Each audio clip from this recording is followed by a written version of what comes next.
अध्याय 11 विराट रूप। अर्जुन ने कहा, आपने जिन अत्यंत गुह्य आध्यात्मिक विषयों का मुझे उपदेश दिया है, उसे सुनकर अब मेरा मोह दूर हो गया है।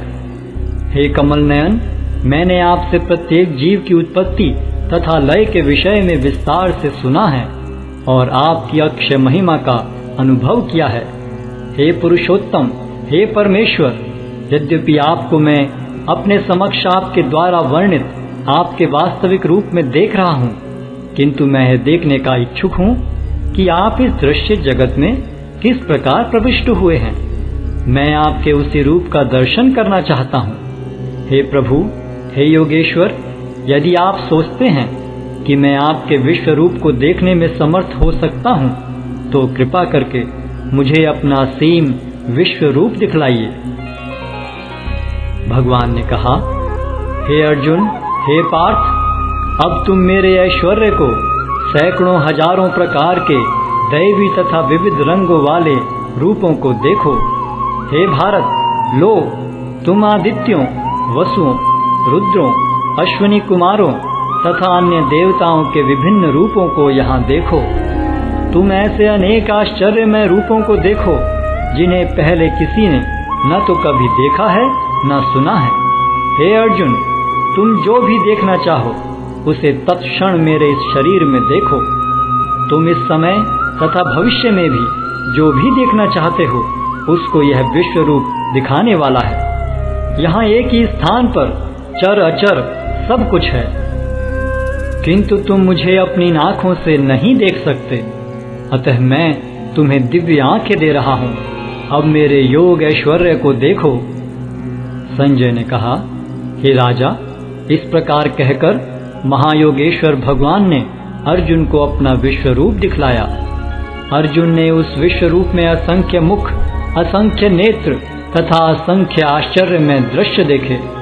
यह रूप अनेक दैवी आभूषणों से अलंकृत था और अनेक दैवी हथियार उठाए हुए था। यह दैवी मालाएं तथा वस्त्र धारण किए था और उस पर अनेक दिव्य सुगंधियां लगी थीं। सब कुछ आश्चर्यमय, तेजमय, असीम तथा सर्वत्र व्याप्त था। यदि आकाश में हजारों सूर्य एक साथ उदय हों तो उनका प्रकाश शायद परम पुरुष के इस विश्व रूप के तेज की समता कर सके। उस समय अर्जुन भगवान के विश्व रूप में एक ही स्थान पर स्थित हजारों भागों में विभक्त ब्रह्मांड के अनंत अंशों को देख सका। तब मोहग्रस्त एवं आश्चर्यचकित रोमांचित हुए अर्जुन ने प्रणाम करने के लिए मस्तक झुकाया और वह हाथ जोड़कर भगवान से प्रार्थना करने लगा। अर्जुन ने कहा, हे भगवान कृष्ण, मैं आपके शरीर में सारे देवताओं तथा अन्य विविध जीवों को एकत्र देख रहा हूँ। मैं कमल पर आसीन ब्रह्मा, शिवजी तथा समस्त ऋषियों एवं दिव्य सर्पों को देख रहा हूँ। हे विश्वेश्वर, हे विश्वरूप, मैं आपके शरीर में अनेकानेक हाथ, पेट, मुंह तथा आंखें देख रहा हूँ, जो सर्वत्र फैले हैं और जिनका अंत नहीं है। आप में न अंत दिखता है, न मध्य और न आदि। आपके रूप को उसके चकाचौंध तेज के कारण देख पाना कठिन है, क्योंकि वह प्रज्वलित अग्नि की भांति अथवा सूर्य के अपार प्रकाश की भांति चारों ओर फैल रहा है। तो भी मैं इस तेजोमय रूप को सर्वत्र देख रहा हूँ, जो अनेक मुकुटों, गदाओं तथा चक्रों से विभूषित है। आप परम आद्य ज्ञेय वस्तु हैं। आप इस ब्रह्मांड के परम आधार हैं। आप अव्यय तथा पुराण पुरुष हैं। आप सनातन धर्म के पालक भगवान हैं। यही मेरा मत है। आप आदि, मध्य तथा अंत से रहित हैं। आपका यश अनंत है। आपकी असंख्य भुजाएं हैं और सूर्य तथा चंद्रमा आपकी आंखें हैं। मैं आपके मुख से प्रज्वलित अग्नि निकलते और आपके तेज से इस संपूर्ण ब्रह्मांड को जलते हुए देख रहा हूँ। यद्यपि आप एक हैं, किंतु आप आकाश तथा सारे लोकों एवं उनके बीच के समस्त अवकाश में व्याप्त हैं। हे महापुरुष, आपके इस अद्भुत तथा भयानक रूप को देखकर सारे लोग भयभीत हैं। देवों का सारा समूह आपकी शरण ले रहा है और आप में प्रवेश कर रहा है। उनमें से कुछ अत्यंत भयभीत होकर हाथ जोड़े आपकी प्रार्थना कर रहे हैं। महर्षियों तथा सिद्धों के समूह कल्याण हो कहकर वैदिक स्तोत्रों का पाठ करते हुए आपकी स्तुति कर रहे हैं। शिव के विविध रूप आदित्यगण, वसु, साध्य, विश्वदेव, दोनों अश्विनी कुमार, मरुदगण, पितृगण, गंधर्व, यक्ष, असुर तथा सिद्धदेव सभी आपको आश्चर्यपूर्वक देख रहे हैं। हे महाबाहु, आपके इस अनेक मुख, नेत्र, बाहु, जंघा, पांव, पेट तथा भयानक दांतों वाले विराट रूप को देखकर देवतागण सहित सभी लोग अत्यंत विचलित हैं और उन्हीं की तरह मैं भी हूँ। हे सर्वव्यापी विष्णु, नाना ज्योतिर्मय रंगों से युक्त आपको आकाश का स्पर्श करते मुख फैलाए तथा बड़ी बड़ी चमकती आंखें निकाले देखकर भय से मेरा मन विचलित है। मैं न तो धैर्य धारण कर पा रहा हूँ, न मानसिक संतुलन ही पा रहा हूँ। हे देवेश, हे जगन्निवास, आप मुझ पर प्रसन्न हो। मैं इस प्रकार से आपके प्रलयाग्नि स्वरूप मुखों को तथा विकराल दांतों को देखकर अपना संतुलन नहीं रख पा रहा। मैं सब ओर से मोहग्रस्त हो रहा हूँ। धृतराष्ट्र के सारे पुत्र अपने समस्त सहायक राजाओं सहित तथा भीष्म, द्रोण, कर्ण एवं हमारे प्रमुख योद्धा भी आपके विकराल मुख में प्रवेश कर रहे हैं। उनमें से कुछ के शिरों को तो मैं आपके दांतों के बीच चूर्णित हुआ देख रहा हूँ। जिस प्रकार नदियों की अनेक तरंगें समुद्र में प्रवेश करती हैं, उसी प्रकार ये समस्त महान योद्धा भी आपके प्रज्वलित मुखों में प्रवेश कर रहे हैं। मैं समस्त लोगों को पूर्ण वेग से आपके मुख में उसी प्रकार प्रविष्ट होते देख रहा हूँ, जिस प्रकार पतंगे अपने विनाश के लिए प्रज्वलित अग्नि में कूद पड़ते हैं। हे विष्णु, मैं देखता हूँ कि आप अपने प्रज्वलित मुखों से सभी दिशाओं के लोगों को निगले जा रहे हैं। आप सारे ब्रह्मांड को अपने तेज से आपूरित करके अपनी विकराल झुलसाती किरणों सहित प्रकट हो रहे हैं। हे देवेश, कृपा करके मुझे बतलाइए कि इतने उग्र रूप में आप कौन हैं। मैं आपको नमस्कार करता हूँ। कृपा करके मुझ पर प्रसन्न हो। आप आदि भगवान हैं। मैं आपको जानना चाहता हूँ, क्योंकि मैं नहीं जान पा रहा हूँ कि आपका प्रयोजन क्या है। भगवान ने कहा, समस्त जगतों को विनष्ट करने वाला काल मैं हूँ और मैं यहाँ समस्त लोगों का विनाश करने के लिए आया हूँ। तुम्हारे सिवा दोनों पक्षों के सारे योद्धा मारे जाएंगे। अतः उठो, लड़ने के लिए तैयार हो और यश अर्जित करो। अपने शत्रुओं को जीतकर संपन्न राज्य का भोग करो। ये सब मेरे द्वारा पहले ही मारे जा चुके हैं। और हे सव्यसाची, तुम तो युद्ध में केवल निमित्त मात्र हो सकते हो। द्रोण, भीष्म, जयद्रथ, कर्ण तथा अन्य महान योद्धा पहले ही मेरे द्वारा मारे जा चुके हैं। अतः तुम उनका वध करो और तनिक भी विचलित न हो। तुम केवल युद्ध करो। युद्ध में तुम अपने शत्रुओं को परास्त करोगे। संजय ने धृतराष्ट्र से कहा, हे राजा, भगवान के मुख से इन वचनों को सुनकर कांपते हुए अर्जुन ने हाथ जोड़कर उन्हें बारंबार नमस्कार किया। फिर उसने भयभीत होकर अवरुद्ध स्वर में कृष्ण से इस प्रकार कहा। अर्जुन ने कहा, हे ऋषिकेश, आपके नाम के श्रवण से संसार हर्षित होता है और सभी लोग आपके प्रति अनुरक्त होते हैं। यद्यपि सिद्ध पुरुष आपको नमस्कार करते हैं, किंतु असुरगण भयभीत हैं और इधर उधर भाग रहे हैं। यह ठीक ही हुआ है।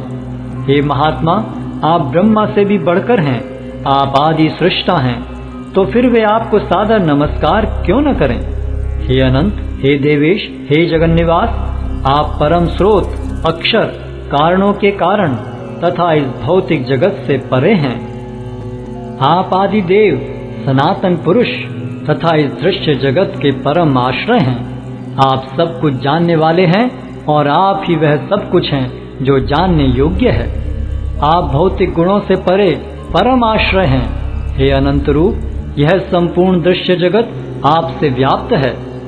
आप वायु हैं तथा परम नियंता भी हैं। आप अग्नि हैं, जल हैं, तथा चंद्रमा हैं। आप आदि जीव ब्रह्मा हैं और आप प्रपितामह हैं। अतः आपको 1000 बार नमस्कार है और पुनः पुनः नमस्कार है। आपको आगे पीछे तथा चारों ओर से नमस्कार है। हे असीम शक्ति, आप अनंत पराक्रम के स्वामी हैं। आप सर्वव्यापी हैं, अतः आप सब कुछ हैं। आपको अपना मित्र मानते हुए मैंने हठपूर्वक आपको हे कृष्ण, हे यादव, हे सखा जैसे संबोधनों से पुकारा है, क्योंकि मैं आपकी महिमा को नहीं जानता था। मैंने मूर्खतावश या प्रेमवश जो कुछ भी किया है, कृपया उसके लिए मुझे क्षमा कर दें। यही नहीं, मैंने कई बार आराम करते समय एक साथ लेटे हुए या साथ साथ खाते या बैठे हुए, कभी अकेले तो कभी अनेक मित्रों के समक्ष आपका अनादर किया है। हे अच्युत, मेरे इन समस्त अपराधों को क्षमा करें। आप इस चर तथा अचर संपूर्ण दृश्य जगत के जनक हैं। आप परम पूज्य महान आध्यात्मिक गुरु हैं।